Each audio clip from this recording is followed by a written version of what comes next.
إن الحمد لله نحمده ونستعينه ونستغفره ونعوذ بالله من شرور أنفسنا من سيئات أعمالنا من يهده الله فلا مضل له ومن يضلل فلا هادي له وأشهد أن لا إله إلا الله وحده لا شريك له وأشهد أن محمدًا عبده ورسوله يا أيها الذين آمنوا اتقوا الله حق تقاته ولا تموتن إلا وأنتم مسلمون يا أيها الناس اتقوا ربكم الذي خلقكم من نفس واحدة وخلق منها زوجها وبث منهما رجالا كثيرا ونساء واتقوا الله الذي تساءلون به والأرحام إن الله كان عليكم رقيبا يا أيها الذين آمنوا اتقوا الله وقولوا قولا سديدا يصلح لكم أعمالكم ويغفر لكم ذنوبكم ومن يطع الله ورسوله فقد فاز فوزا عظيما أما بعد فإن خير الحديث كتاب الله وخير الهدي هدي محمد صلى الله عليه وسلم وشر الأمور محدثاتها وكل محدثة بدعة وكل بدعة ضلالة وكل ضلالة في النار. وقال الله تعالى في كلامه المجيد أعوذ بالله من الشيطان الرجيم بسم الله الرحمن الرحيم ضرب الله مثلا للذين كفروا امرأة نوح وامرأة لوط كانتا تحت عبدين من عبادنا صالحين فخانتاهما فلم يغنيا عنهما من الله شيئا وقيل ادخلا النار مع الداخلين وضرب الله مثلا للذين آمنوا امرأة فرعون إذ قالت رب ابن لي عندك بيتا في الجنة ونجني من فرعون وعمله ونجني من القوم الظالمين رب اشرح لي صدري ويسر لي أمري واحلل عقدة من لساني يفقهوا قولي رب زدني علما. تمام قسم کی تعریفات حمد بڑائی بزرگی صلی اللہ رب العالمین کے لائق و زیبا ہے جس نے دنیا جہان کو پیدا کیا. دنیا کے اندر جتنی بھی مخلوقات ہے تنہا اس نے پیدا کیا اور سب کا مربی ہے، پالنہار ہے. بعد درود و سلام نازل و تمام انبیاء کرام پر، خاص طور سے آخری نبی جناب محمد رسول اللہ صلی اللہ علیہ وسلم پر. محترم حاضرین جمعہ، دینی میرے بھائیوں، خواتین اسلام، عورت کی اسلام میں بڑی اہمیت ہے اور جتنے حقوق عورتوں کو اسلام میں دیے گئے ہیں اتنے کسی مذاہب میں نہیں دیے گئے ہیں. اور عورت کے بغیر ایک انسانی معاشرہ ادھورا ہے، بلکہ انسان خود ادھورا ہے. اسی لیے اللہ رب العالمین نے جب آدم علیہ السلام کو پیدا کیا تو آدم علیہ السلام کو اللہ رب العالمین نے جنت پہ رکھا.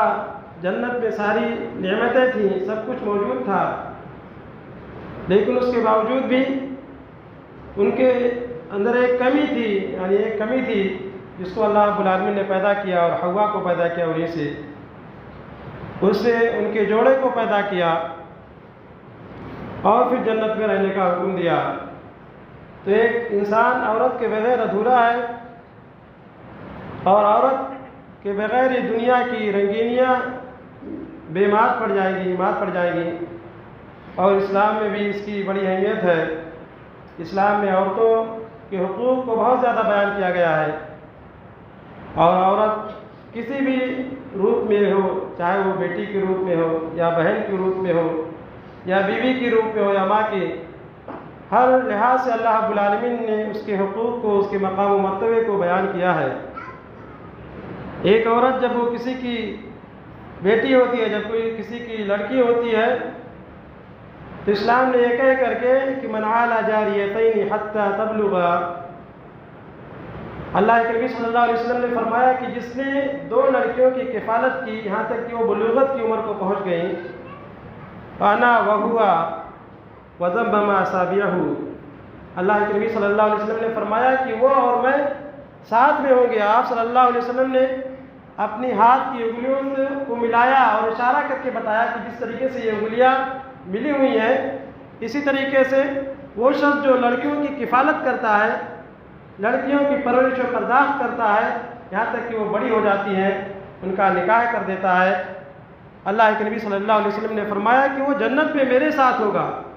کتنا بڑا شرف ہے ایسے لوگوں کے لیے جو لڑکیوں کی کفالت کرتے ہیں، جن کو اللہ رب العالمین نے لڑکیوں جیسی نعمتوں سے نوازا ہے، ان کی کفالت کر کے وہ جنت پہ جا سکتے ہیں۔ اللہ تعالیٰ نے ان کے لیے جنت پہ جانے کا ایک راستہ کھول دیا ہے، ایک اللہ رب العالمین نے ان کو ایک موقع دے دیا ہے کہ اس طریقے سے اپنی بیٹیوں کی پرورش کر کے جنت میں جانے کا حقدار ٹھہر سکتے ہیں، بلکہ جنت میں نبی صلی اللہ علیہ وسلم کی رفاقت حاصل کر سکتے ہیں۔ تو یہ شرف اللہ رب العالمین نے مسلمانوں کو دیا۔ اسلام میں مقام و مرتبہ دیا گیا لڑکیوں کو، ورنہ زمانے جاہلیت میں لڑکیوں کو زندہ درگور کر دیا جاتا تھا، زندے قبر میں دفن کر دیا جاتا تھا، لڑکیوں کی پیدائش کو باعث ننگوار سمجھا جاتا تھا۔ لیکن جب اسلام آیا تو اسلام نے اس پر قطعاً عائد کیے، اور اسلام میں لڑکیوں کی پرورش کو، ان کے پالنے کو جنت میں جانے کا ذریعہ قرار دیا۔ بلکہ ایسا اللہ کے نبی صلی اللہ علیہ وسلم نے ایسی تربیت کی صحابہ کرام کی، وہ صحابہ کرام جو زمانے جاہلیت میں اپنی لڑکیوں کو زندہ درگور کرتے تھے، وہی لڑکیوں کی کفالت کے لیے آپس میں مسابقہ آرائی کرنے لگے، مقابلہ آرائی کرنے لگے۔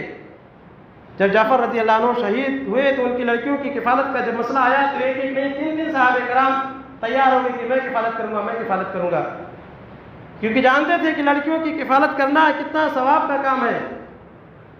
تو یہ لڑکی اگر کسی کی بیٹی ہو تو اسلام میں اس کو یہ مقام و مرتبہ دیا گیا ہے۔ اگر کسی کی بہن ہو تو ایسی صورت میں اگر بھائی اس کی کفالت کرتا ہے تو اس کے لیے بھی کہا گیا ہے کہ یہ لڑکیاں اس کے لیے جہنم سے آگ ثابت ہوں گی۔ یعنی اگر باپ کا انتقال ہو گیا ہے، بھائی لڑکیوں کی کفالت کرتا ہے، تو بھائی کے لیے بھی یہ خوش نصیبی ہے، یہ خوشخبری ہے کہ اس کے لیے بھی ان کی پرورش کرنا یہ جنت پہ جانے کا ذریعہ ہے۔ اسی لیے تو جابر رضی اللہ عنہ جب ان کے باپ شہید ہو جاتے ہیں تو اپنی بہنوں کی کفالت کے لیے انہوں نے ایک سیبہ عورت سے شادی کی، کنواری عورت سے شادی نہیں کی بلکہ سیبہ سے، تاکہ بہنوں کی کفالت اچھی طریقے سے ہو جائے۔ 9 بہنیں تھیں ان کی دیکھ بھال کرنے والا کوئی نہیں تھا، اسی لیے انہوں نے یہ عظیم قربانی پیش کی کہ سیبہ سے شادی کی، تاکہ اگر سیبہ عورت رہے گی تو تجربہ کار رہے گی، اچھے طریقے سے کفالت کر سکے گی۔ تو اگر بھائی اپنی بہنوں کی کفالت کرتا ہے تو اس کے لیے بھی یہ خوشخبری ہے۔ اسی طریقے سے اگر عورت کسی کی بیوی بن کر کے آتی ہے تو اس کو خیر متاع دنیا کہا گیا ہے، دنیا کلھا متاع وخیر متاع الدنیا المرأۃ الصالحہ، دنیا تمام کی تمام پونجی ہے، فائدہ اٹھانے کی چیز ہے، اور سب سے بہترین متاع، سب سے بہترین پونجی نیک عورت ہے۔ نیک بیوی مل جائے سب سے بڑی خوش نصیبی ہے، سب سے بڑی نعمت ہے نیک بیوی، اس لیے کہ اگر بیوی نیک رہے گی تو گھر کا ماحول اچھا رہے گا، بچوں کی پرورش اچھے طریقے سے کرے گی، بچے دیندار بن کر کے نکلیں گے۔ اسی لیے نیک بیوی کا مل جانا بہت بڑی خوش نصیبی کی بات ہے، اور سب سے قیمتی متاع حدیث میں کہا گیا ہے۔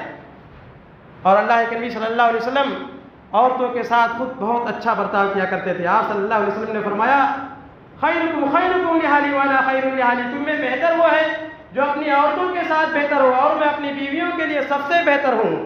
اللہ کے نبی صلی اللہ علیہ وسلم کبھی ازواج مطہرات کو مارتے نہیں تھے، اللہ کے نبی صلی اللہ علیہ وسلم نے کبھی کسی بیوی کو مارا نہیں، کبھی کسی سے تلخ کلامی نہیں کی اللہ کے نبی صلی اللہ علیہ وسلم نے، بلکہ اچھے اخلاق سے پیش آیا کرتے تھے اللہ کے نبی صلی اللہ علیہ وسلم۔ اور نبی صلی اللہ علیہ وسلم نے حجۃ الوداع کے موقع پر بھی عورتوں کے ساتھ اچھی وصیت نصیحت کرنے کا حکم دیا اور کہا عورتوں کے بارے میں تم اللہ تعالیٰ سے ڈرو، ان کے ساتھ اچھا سلوک کرو، اچھا برتاؤ کرو۔ تو اگر کسی کی بیوی ہو تو اسلام نے یہ کہہ کے کہ اس کے حقوق کو عائد کیا کہ مرد حضرات کو چاہیے کہ عورتوں کے ساتھ اچھا سلوک کرے۔ اسی طریقے سے یہی عورت جب کسی کی ماں بنتی ہے تو اس کے قدموں کے نیچے جنت کہہ کر کے یہ خوشخبری سنائی گئی کہ جو ماں کی خدمت کرتا ہے تو اس کے لیے جنت ہے۔ اللہ کے نبی صلی اللہ علیہ وسلم سے پوچھا گیا من حق بحسن صحبتی، اے اللہ کے نبی کون ہے جو سب سے زیادہ حسن سلوک کا مستحق ہے؟ اللہ کے نبی صلی اللہ علیہ وسلم نے فرمایا امک، تمہاری ماں، تمہاری ماں، تمہاری ماں۔ 3 مرتبہ اللہ کے نبی صلی اللہ علیہ وسلم نے فرمایا کہ تمہاری ماں سب سے زیادہ اس بات کی مستحق ہے کہ تم اس کے ساتھ اچھا سلوک کرو۔ 4تھے مرتبہ پر اللہ کے نبی صلی اللہ علیہ وسلم نے کہا کہ تمہارے باپ، تمہارے والد، یعنی ماں کا مقام والد کے مقابلے میں 3 گنا زیادہ ہے۔ اس لیے کہ کچھ ایسی باتیں ہوتی ہیں، ایسی چیزیں ہوتی ہیں جس میں صرف عورت شریک ہوتی ہے، عورت ہی حمل میں رہتی ہے اور بچے کو لیے پھرتی ہے۔ اسی طریقے سے درد ذہن کی جو تکلیف ہوتی ہے اس کو صرف عورت برداشت کرتی ہے، اور رضاعت یعنی دودھ پلانا اس میں صرف عورت ہی خاص ہے، عورت ہی دودھ پلاتی ہے، جس کی وجہ سے اسلام میں عورت کو اور زیادہ مقام دیا گیا ہے اور اس کے مردوں کے مقابل میں 3 گنا زیادہ حقوق بیان کیے گئے ہیں۔ تو ہر لحاظ سے دیکھا جائے تو اسلام میں عورتوں کی بڑی اہمیت ہے، اس کے حقوق کو اس طریقے سے اللہ رب العالمین نے، اللہ کے نبی صلی اللہ علیہ وسلم نے بیان کیا گیا ہے۔ عورت کے بغیر انسانی معاشرہ ادھورا ہے، اس لیے چاہیے کہ عورتوں کی اصلاح کی جانب بھی دھیان دیا جائے۔ ایک عورت اگر اپنے اندر اصلاح کرے گی، ایک عورت اگر دیندار رہے گی تو گھر کا پورا گھرانہ دیندار رہے گا اور پورے لوگ نیک رہیں گے۔ اس لیے عورتوں کی اصلاح پر سب سے زیادہ ہمیں زور دینا چاہیے۔ عورت کا یہ مقام و مرتبہ ہے، اور قرآن حدیث میں اللہ رب العالمین نے عورتوں کے مقام و مرتبہ کے ساتھ ساتھ یہ حکم دیا ہے کہ عورتوں کو اپنے مقام و مرتبے کو پہچان کر کے اپنی اصلاح کرنی چاہیے، اور ایسا نہیں ہے کہ عورتیں جنت میں اکثریت میں، جہنم میں اکثریت میں ہیں۔ اللہ کے نبی صلی اللہ علیہ وسلم نے بلا شبہ فرمایا، اللہ کے نبی صلی اللہ علیہ وسلم نے کہا کہ اے عورتوں تم صدقہ و خیرات کرو، اس لیے کہ میں نے جہنم میں تمہاری اکثریت کو دیکھا ہے۔ پوچھا گیا کہ کیوں، آخر کیا بات ہے؟ اللہ کے نبی صلی اللہ علیہ وسلم نے فرمایا کہ عورتیں ناشکری زیادہ کرتی ہیں۔ کہا گیا کہ اللہ تعالیٰ کی ناشکری زیادہ کرتی ہیں؟ نہیں، بلکہ شوہروں کی ناشکری زیادہ کرتی ہیں۔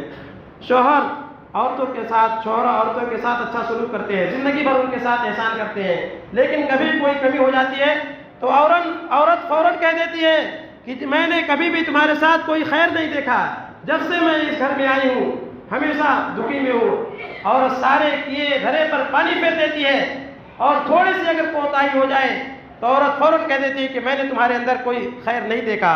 یعنی ناشکری کا مادہ عورتوں کے اندر زیادہ پایا جاتا ہے، عورتیں ناشکری ہوا کرتی ہیں۔ اسی لیے کہا گیا ہے کہ جہنم میں عورتوں کی اکثریت کو دیکھا گیا ہے۔ اسی لیے نبی صلی اللہ علیہ وسلم نے فرمایا کہ اے عورتوں تم صدقہ و خیرات کرو، صدقہ و خیرات کثرت سے کرو تاکہ تمہاری تلافی ہو جائے۔ لیکن اس کے ساتھ ساتھ اللہ کے نبی صلی اللہ علیہ وسلم نے عورتوں کو جنت میں جانے کا بہترین ذریعہ بھی بتلایا ہے۔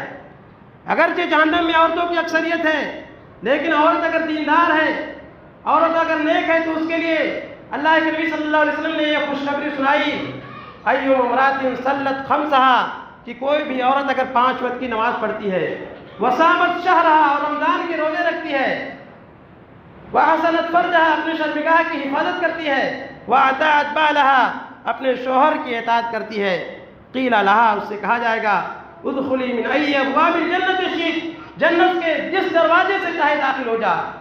یعنی عورت اگر 4 خصلتوں کو اپنا لے، 4 چیزوں کو اپنا لے تو جنت کے سب دروازے اس کے لیے کھلے ہیں۔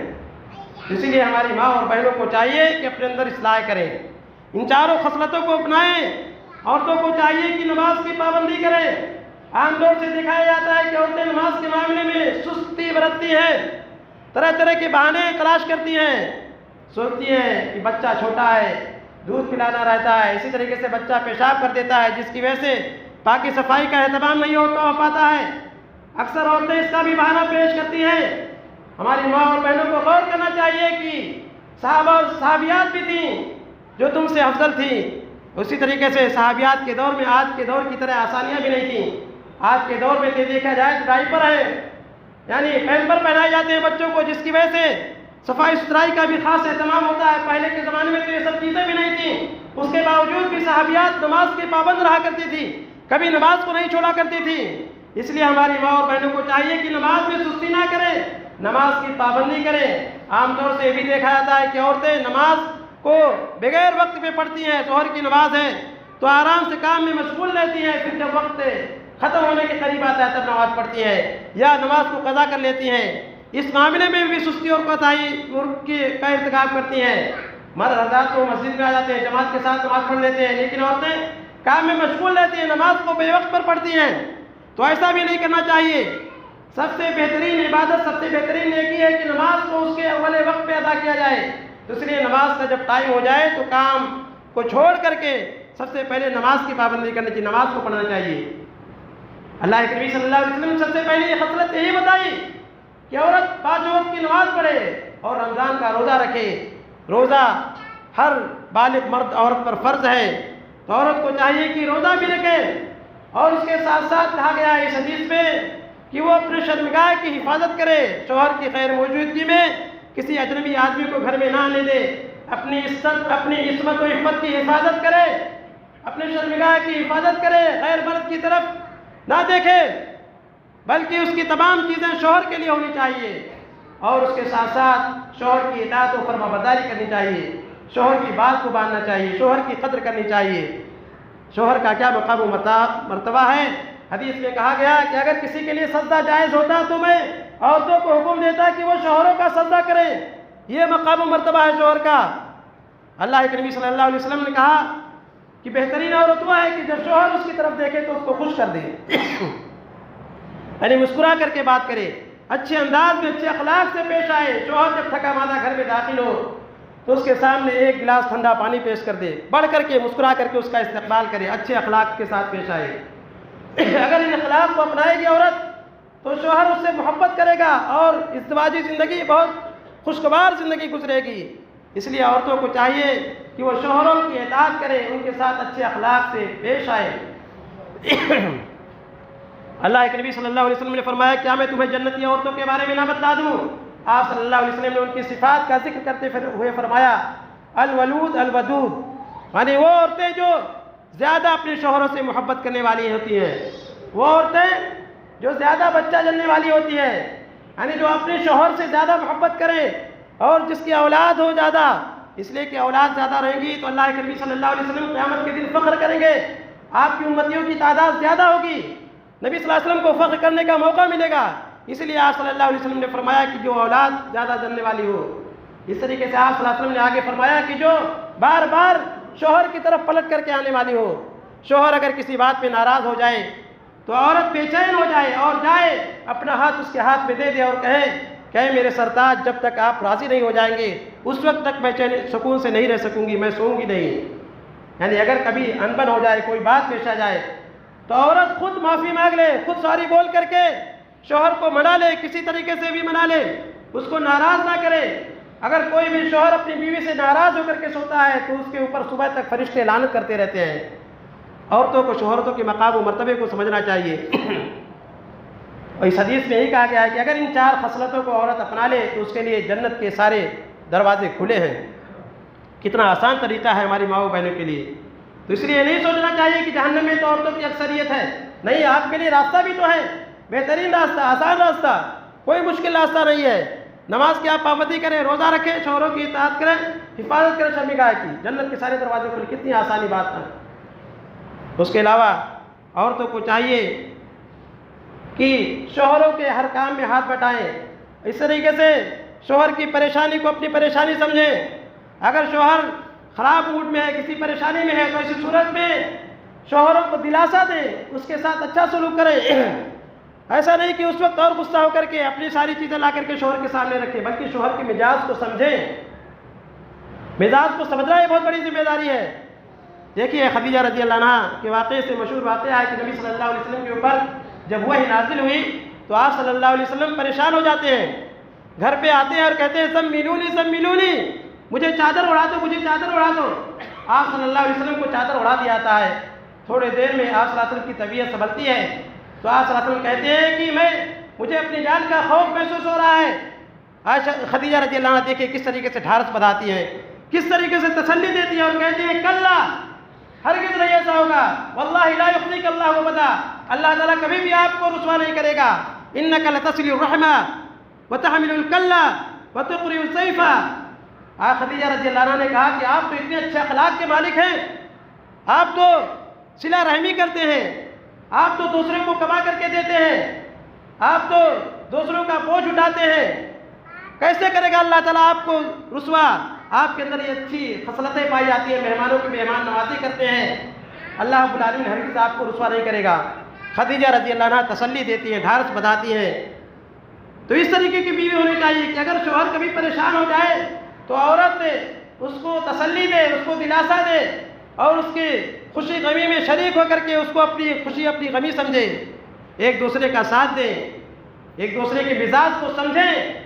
اگر مزاج کو سمجھیں گے، ایک دوسرے کو ساتھ دیں گے، ایک دوسرے کا ساتھ دیں گے تو ازدواجی زندگی بہت خوش نصیب گزرے گی، بہت خوشگوار گزرے گی۔ اسی طریقے سے دیکھیے ایک اور واقعہ ہے، یہ صحیح بخاری کا واقعہ ہے، اور صحیح بخاری کا ایک دوسرا واقعہ بھی ہے کہ صلح حدیبیہ کے موقع پر اللہ کریم صلی اللہ علیہ وسلم نے جب صلح کے دفعات طے کر دیے، جب صلح کے دفعات طے ہو گئے، اس کے بعد نبی صلی اللہ علیہ وسلم نے صحابہ کرام کو حکم دیا کہ تم قربانیاں کرو، اپنے جانور کو ذبح کرو۔ تو صحابہ کرام تیار نہیں ہوئے، وہ صحابہ کرام جو آپ صلی اللہ علیہ وسلم کے ادنیٰ اشارے کے لیے منتظر رہا کرتے تھے کہ اللہ کے نبی صلی اللہ علیہ وسلم کو یہ حکم دیں، آپ کی حکم کی تعمیل کریں، اس کے لیے جھگڑ پڑتے تھے۔ لیکن وہی صحابہ کرام جب اللہ کے نبی صلی اللہ علیہ وسلم صلح حدیبیہ کے موقع پر حکم دیتے ہیں، ایک ایک نہیں تین مرتبہ اللہ کے نبی صلی اللہ علیہ وسلم نے حکم دیا کہ اٹھو اور اپنے سر کے بالوں کو مڈاؤ، قربانی کرو، حلق کرو، اللہ کے نبی صلی اللہ علیہ وسلم نے حکم دیا، لیکن کوئی صحابی تیار نہیں ہوا، کیونکہ صلح کے دفعات ایسے تھے جو بظاہر کافروں کے فیور میں تھے۔ اسی لیے عمر رضی اللہ عنہ تو اس موقع پر جوش میں آ گئے تھے، کیا ہم حق پر نہیں ہیں، ہم کیوں دب کر کے صلح کریں؟ لیکن اللہ کے نبی صلی اللہ علیہ وسلم اس کی مصلحت زیادہ جانتے تھے۔ تفصیل میں جانے کا واقعہ نہیں ہے، کہنے کا مقصد یہ ہے کہ نبی صلی اللہ علیہ وسلم جب پریشان ہو جاتے ہیں، پریشانی کے عالم میں اللہ کے نبی صلی اللہ علیہ وسلم ام سلمہ رضی اللہ عنہ کے پاس آتے ہیں، تو ام سلمہ آپ صلی اللہ علیہ وسلم کے چہرے کو دیکھ کر کے آپ کی پریشانی کو بھانپ لیتی ہیں اور کہتی ہیں کہ اے اللہ کے رسول، آپ جائیے، سب سے پہلے آپ اپنا بال مڑائیے اور اپنے جانور کی قربانی پیش کیجئے۔ بغیر کچھ کہے ہوئے اللہ کے نبی صلی اللہ علیہ وسلم جاتے ہیں باہر اور اللہ کے نبی صلی اللہ علیہ وسلم حلق کرواتے ہیں، اپنے قربانی کے جانور کو ذبح کرتے ہیں۔ صحابہ کرام جب اس منظر کو دیکھتے ہیں تو صحابہ کرام بڑھ کر کے اپنے اپنے جانوروں کی قربانی پیش کرنے لگتے ہیں، حلق کروانے لگتے ہیں، یعنی خود بڑھ کر کے نبی صلی اللہ علیہ وسلم کو دیکھ کر کے اس پر عمل کرنے لگتے ہیں۔ دیکھیے ام سلمہ رضی اللہ عنہ نے جب شوہر کی پریشانی کو دیکھا تو کتنا بہترین مشورہ دیا۔ اس طریقے سے عورتوں کو چاہیے کہ وہ شوہروں کو مشورہ دیں، اور شوہروں کی بھی ذمہ داری بنتی ہے کہ عورتوں کو حقیر نہ سمجھیں، یہ نہ سوچے کہ عورت وہ اس کی کیسی بات مان لے، نہیں، کبھی کبھی عورتیں بھی بہت بہترین مشورہ دے دیتی ہیں۔ اس لیے کوئی بھی کام کرنا ہو تو میاں بیوی کو آپس میں مشورے کے ساتھ کرنا چاہیے۔ عورتوں کو یہی سوچنا چاہیے کہ ناقص العقل ہوتی ہے، ان کی عقل تو ان کی گھٹی میں ہوتی ہے، اس طرح کی باتیں نہیں کرنا چاہیے، بلکہ عورتوں کے مقام و مرتبہ کو سمجھنا چاہیے۔ عائشہ رضی اللہ عنہ کتنی فقیہ تھیں، کتنی ساری حدیثوں کی انہوں نے روایت کی ہے۔ بڑے بڑے صحابہ کرام عائشہ رضی اللہ عنہ کے پاس مسئلے مسائل کے لیے رجوع کیا کرتے تھے۔ اس طریقے سے مشورے کے ساتھ کام کرنا چاہیے۔ عورت کو بھی چاہیے کہ پریشانی کے عالم میں شوہر کو دلاسا دے، تسلی دے، ڈھارس بندھائے، اور عورتوں کو چاہیے کہ ہر دینی کام میں آپس میں ایک دوسرے سے مل جل کر کے رہیں۔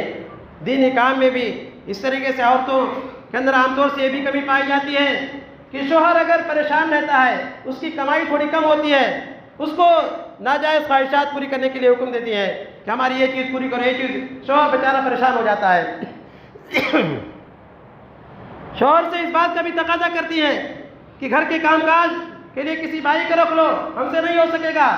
ذرا غور کیجئے کہ صحابیات کس طریقے سے شوہروں کے کام میں ہاتھ بٹایا کرتی تھی، گھر کے کام کاج کو وہ خود کیا کرتی تھی۔ دو واقعہ میں آپ لوگوں کے سامنے ذکر کر رہا ہوں۔ اسماء بنت ابی بکر کا واقعہ ہے، ابو بکر صدیق رضی اللہ عنہ کی صاحبزادی ہیں اسماء بنت ابی بکر۔ وہ کہتے ہیں کہ جب زبیر سے میری شادی ہوئی تو اس وقت زبیر کے پاس کچھ نہیں تھا، کوئی غلام نہیں تھا اور کوئی مال و دولت نہیں تھی، صرف ایک گھوڑا تھا، ایک اونٹ تھا، اور گھوڑے کو چارہ دانہ میں ہی دیا کرتی تھی، اور میں ہی آٹا گوندتی تھی، روٹی پکاتی تھی، روٹی پکانا مجھے نہیں آتا تھا، اس لیے انصار کی عورتیں آ کر کے روٹیاں پکا دیا کرتی تھیں، میری مدد کر دیا کرتی تھی، وہ بہترین عورتیں تھیں۔ انہوں نے کہا کہ گھوڑے کے چارے دانے کے لیے میں دور جایا کرتی تھی، نبی صلی اللہ علیہ وسلم نے ان کو جو جاگیر دی تھی، جو مال دیا تھا، جو وہ جگہ جو ہے 2 میل دوری پر تھی۔ اسماء رضی اللہ عنہ کہتی ہے کہ میں وہاں پہ جاتی تھی روزانہ اور گٹھلیوں کی کھجور کی گٹھلیوں کو چنتی تھی، اس کا گٹھر بنا کر کے اس کو سر پر لے کر کے آتی تھی۔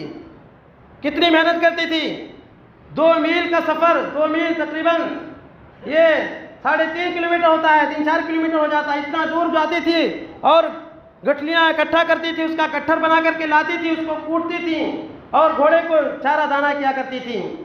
کتنی محنت کرتی تھی۔ ہماری ماں اور بہنوں کو غور کرنا چاہیے، آج تھوڑا سا کام پڑ جاتا ہے تو اس وقت کہنے لگتی ہے، شکایتیں کرنے لگتی ہے۔ ذرا غور کریں کہ کس طریقے سے اسماء بنت ابی بکر شوہر کے کام کاج میں ہاتھ بٹاتی تھیں، کس طریقے سے شوہر کے گھر کی حفاظت کرتی تھی، اس کے کام کیا کرتی تھی۔ کام کرنا کوئی معیوب کی بات نہیں ہے۔ اسی طریقے سے فاطمہ رضی اللہ عنہ کے بارے میں دیکھیے، نبی صلی اللہ علیہ وسلم کی صاحبزادی، نبی صلی اللہ علیہ وسلم کی چہیتی بیٹی، اللہ کے نبی صلی اللہ علیہ وسلم ان سے بہت زیادہ محبت کیا کرتے تھے۔ ان کا کیا مقام و مرتبہ ہے کہ جنت کی عورتوں کے سردار ہیں، جنت کی عورتوں کے سردار ہیں فاطمہ رضی اللہ عنہ۔ لیکن دیکھیے علی رضی اللہ عنہ سے جب شادی ہوئی تو چکی پیستے پیستے ان کے ہاتھ میں نشان پڑ گئے تھے، پانی ڈھوتے ڈھوتے ہوئے ان کے مشق کے نشان پڑ گئے تھے۔ اتنی محنت کرتی تھی شوہر کے گھر میں۔ وہ اللہ کے نبی صلی اللہ علیہ وسلم کے پاس آتی ہیں اور کہتی ہیں کہ اے اللہ کے نبی، جب ان کو پتہ چلتا ہے کہ کچھ خادم مال غنیمت کے طور پر آئے ہوئے ہیں، نبی صلی اللہ علیہ وسلم کے پاس آتی ہیں تاکہ آپ صلی اللہ علیہ وسلم کوئی نوکر دے دے، کوئی خادم دے دے۔ اس وقت اللہ کے نبی صلی اللہ علیہ وسلم موجود نہیں تھے۔ بعد میں عائشہ رضی اللہ عنہ بتلاتی ہے کہ آپ کی بیٹی فاطمہ رضی اللہ عنہ اس طریقے سے گھر پہ آئی ہوئی تھی اور نوکر کا مطالبہ کر رہی تھی۔ اللہ کے نبی صلی اللہ علیہ وسلم جاتے ہیں اپنی بیٹی کے گھر پہ، نبی صلی اللہ علیہ وسلم اپنی بیٹی کے گھر پہ جاتے ہیں اور کہتے ہیں کہ بدر کے یتیم تم سے پہلے سوال کر چکے ہیں اور میں تم کو اس سے بہتر چیز بتلا دیتا ہوں۔ اللہ کے نبی صلی اللہ علیہ وسلم بتلاتے ہیں اور کہتے ہیں کہ جب تم رات میں سونے لگنا تو 33 مرتبہ سبحان اللہ، 33 مرتبہ الحمدللہ، 34 مرتبہ اللہ اکبر، ان تکبیرات کو، ان تسبیحات کو پڑھ کر کے اپنے اوپر دم کر لینا، یہ تمہارے لیے نوکر سے زیادہ بہتر مفید ثابت ہوگا۔ اللہ کے نبی صلی اللہ علیہ وسلم کی بیٹی فاطمہ رضی اللہ عنہ ہے، غور کیجئے کتنا مقام و مرتبہ ہے، لیکن اس کے باوجود بھی شوہر کے گھر میں کس قدر محنت کرتی ہیں، چکی پیستی ہیں، آٹے گوندتی ہیں، روٹی بناتی ہیں اور گھر کے کام کاج کرتی ہیں اور اس کو کرنے میں کوئی عار نہیں سمجھتی ہیں۔ آج کی ماں اور بہنوں کے اوپر تھوڑا سا کام پڑ جاتا ہے، شکایت کرنے لگتی ہیں۔ غور کرنا چاہیے، یہ صحابیات ہیں جو تم سے افضل ہیں، لیکن اس کے باوجود بھی وہ گھر کے کام کاج کیا کرتی تھیں، کوئی شکوہ شکایت نہیں کیا کرتی تھیں۔ اس نسخے کو بھی اپنانا چاہیے۔ اگر کسی عورت کے یہاں کام زیادہ ہو جاتا ہے تو اللہ کے نبی صلی اللہ علیہ وسلم کے بتلایا ہوا نسخہ ہے، ان تسبیحات کو سوتے وقت پڑھنا چاہیے، انشاءاللہ ساری تکان دور ہو جائے گی۔ اور نبی صلی اللہ علیہ وسلم نے خود کہا کہ یہ نوکر سے زیادہ مفید ثابت ہوگا، اس کو اپنانا چاہیے۔ تو دیکھیے کس طریقے سے کس طریقے سے نبی صلی اللہ علیہ وسلم کے زمانے میں عورتیں یہ شوہروں کے کام کاج پہ ہاتھ بٹایا کرتی تھی۔ اس طریقے سے دینی معاملے میں بھی ایک دوسرے کا ہاتھ بٹانا چاہیے۔ اللہ کے نبی صلی اللہ علیہ وسلم کی حدیث ہے، آپ صلی اللہ علیہ وسلم فرمایا رحم اللہ رجلا، اللہ تعالیٰ اس آدمی کے اوپر رحم فرمائے جو رات میں اٹھتا ہے، جو قیام اللیل کرتا ہے، نماز پڑھتا ہے اور اپنی بیوی کو جگاتا ہے۔ اگر بیوی جاگنے سے انکار کرتی ہے تو اس کے اوپر پانی کا چھینٹا مارتا ہے، پانی کے چھینٹے مار کر کے اس کو جگاتا ہے۔ آگے اللہ کے نبی صلی اللہ علیہ وسلم نے فرمایا کہ اللہ تعالیٰ اس عورت کے اوپر رحم فرمائے جو رات میں اٹھ کر کے قیام کرتی ہے، نماز پڑھتی ہے اور شوہر کو بیدار کرتی ہے، شوہر کو بھی قیام کرنے کے لیے، نماز پڑھنے کے لیے بیدار کرتی ہے۔ اگر شوہر انکار کرتا ہے تو اس کے اوپر چھینٹے مارتی ہے، پانی کے چھینٹے مار کر کے اس کو جگاتی ہے۔ اس حدیث سے پتہ چلتا ہے کہ دین کے معاملے میں بھی ہمیں ایک دوسرے کا معاون بن کر کے رہنا چاہیے۔ اگر شوہر نمازی ہے، بیوی نمازی نہیں ہے، تو شوہر کی ذمہ داری بنتی ہے کہ اپنی بیوی کو بھی نماز کے لیے بیدار کرے، نماز کے لیے اٹھائے۔ اس طریقے سے اگر کسی کا شوہر نماز نہیں پڑھتا ہے تو بیوی کی ذمہ داری بنتی ہے کہ وہ دین کے کامل میں ایک دوسرے کی مدد کرے، وہ اپنے شوہر کو جگائے نماز کے لیے۔ آج کتنی مائیں اور بہنیں ہیں فجر میں سوئی رہتی ہے، صبح اٹھتی ہے 9-10 بجے اٹھتی ہے، اپنے کام کو شروع کرتی ہے۔ کتنے افسوس کی بات ہے۔ اسلام نے ہمیں کتنا بہترین نظام دیا ہے کہ عشاء کے بعد ہمیں سو جانا چاہیے، فجر کی نماز کے لیے بیدار ہونا چاہیے، لیکن کتنے افسوس کی بات ہے کہ لوگ فجر کی نمازوں سے غفلت برتتے ہیں۔ ہمیں ایک دوسرے کا معاون بن کر کے رہنا چاہیے، اور شوہر کو چاہیے کہ وہ بیوی کو بھی نماز کا پابند بنائے، بیوی کو چاہیے کہ شوہر کے بھی نماز کے ابھارے۔ اگر شوہر نماز نہیں پڑھتا ہے تو عورت خود ابھارے، اس کو یاد دلائے کہ آپ جائیے نماز پڑھ کر کے آئیے۔ اس طریقے سے دین کے تمام کام میں اگر شوہر کے اندر کوئی عورت کوئی کمی دیکھتی ہے کہ شوہر اس کا سگریٹ پیتا ہے، بیڑی پیتا ہے، تمباکو کھاتا ہے، تو عورت کی ذمہ داری بنتی ہے کہ عورت کو اس غلط عادتوں سے چھٹکارا دلانے کی کوشش کرے، عورت اس کو ناپسند کرے اور کہے کہ آپ کے منہ سے بدبو آتی ہے، اس طریقے سے آپ اس چیز کو چھوڑ دیجئے۔ یہ ہماری ماں اور بہنوں کی ذمہ داری بنتی ہے کہ ایسے شوہر کی آپ اصلاح کریں اور اس کو غلط چیزوں سے چھٹکارا دلانے کی کوشش کریں، آپ اس کو ناپسند کریں۔ اس طریقے سے اگر شوہر نبی صلی اللہ علیہ وسلم کی سنت کو نہیں اپناتا ہے، داڑھی نہیں رکھتا ہے، تو عورتوں کی ذمہ داری بنتی ہے کہ عورتیں اپنے شوہر سے کہیں کہ آپ داڑھی رکھ لیجئے، نبی صلی اللہ علیہ وسلم کی سنت ہے۔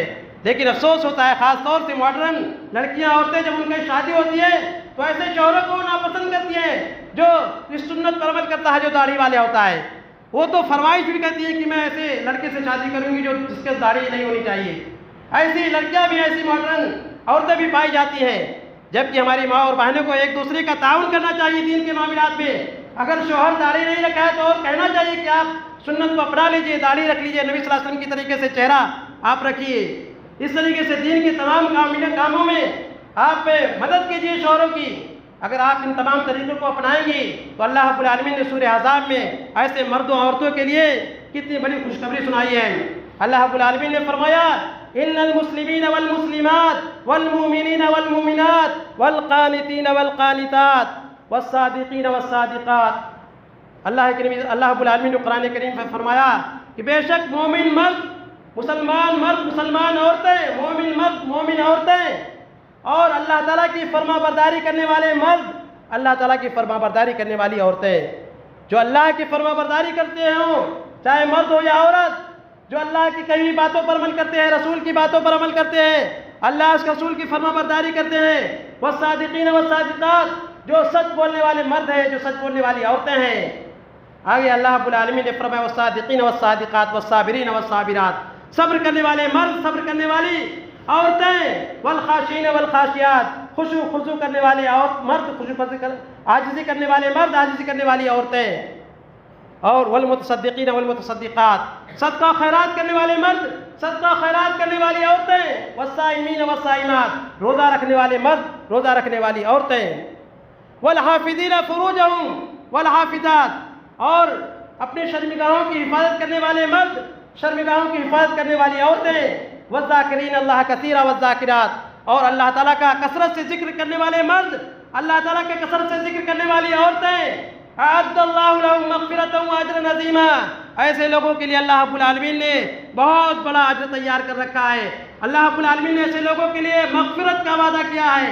اللہ رب العالمین ایسے مردوں کی، ایسے عورتوں کی مغفرت فرما دیتا ہے جو ان خصلتوں کو اپناتے ہیں، جو ان اچھی عادتوں کو اپناتے ہیں، جو اپنے اندر ایمان پیدا کرتے ہیں، جو نماز کی پابندی کرتے ہیں، جو روزہ رکھتے ہیں، جو سچ بولتے ہیں، جو خضوع کے ساتھ نماز پڑھتے ہیں، جو عاجزی و انکساری کا اظہار کرتے ہیں، اس طریقے سے جو اپنی شرمگاہوں کی حفاظت کرتے ہیں، ناجائز طریقے سے اپنی خواہشات کو پوری نہیں کرتے ہیں، چاہے مرد ہو یا عورتیں، تو ایسے لوگوں کے لیے اللہ رب العالمین نے مغفرت کا وعدہ کیا ہے کہ ایسے لوگوں کے لیے مغفرت ہے، بہت بڑا اجر ہے، بہت بڑا اجر سے مراد جنت ہے ایسے لوگوں کے لیے۔ کتنی بڑی خوش نصیبی کی بات ہے کہ اگر اپنے اچھے اندر ان خصلات کو پیدا کریں، خصلتوں کو پیدا کریں گے تو آپ کے لیے جنت کا وعدہ اللہ تعالیٰ نے کیا ہے۔